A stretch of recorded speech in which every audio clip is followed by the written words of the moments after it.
बहुत पुरानी बात है। एक जंगल में एक गुरुकुल था जिसमें बहुत सारे बच्चे पढ़ने आते थे।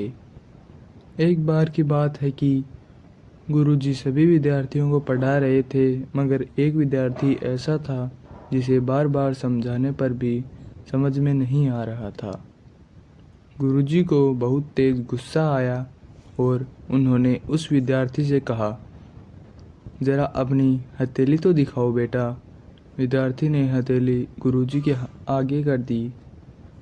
हथेली देखकर गुरुजी बोले, बेटा तुम घर चले जाओ। आश्रम में रहकर अपना समय व्यर्थ मत करो। तुम्हारे भाग्य में विद्या नहीं है। शिष्य ने पूछा, क्यों गुरुजी? गुरुजी ने कहा, तुम्हारे हाथ में विद्या की रेखा नहीं है।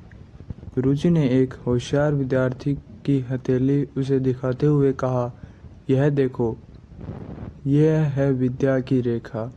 यह तुम्हारे हाथ में नहीं है, इसलिए तुम समय नष्ट ना करो और घर चले जाओ और वहाँ अपना कोई काम देखो। यह सुनने के बाद उस विद्यार्थी ने अपने जेब से एक चाकू निकाला। उसने अपनी हथेली में गहरी लकीर बना दी। हाथ में खून बहने लगा। तब वह गुरुजी से बोला, मैंने अपने हाथ में विद्या की रेखा बना ली है गुरुजी। यह देखकर गुरुजी ने द्रवित हो गए और उन्होंने उस विद्यार्थी को गले से लगा लिया। गुरुजी बोले, बेटा तुम्हें विद्या सीखने से कोई ताकत नहीं रोक सकती। दृढ़ निश्चय और परिश्रम हाथ की रेखाओं को ही बदल देती है।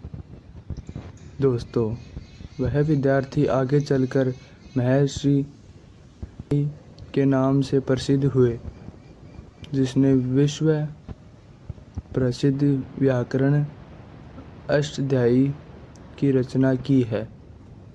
इतनी सदियां बीत जाने के बाद भी आज 2700 वर्षों बाद भी विश्व की किसी भी भाषा में ऐसा उत्कृष्ट और पूर्ण व्याख्या का ग्रंथ अब तक नहीं बना।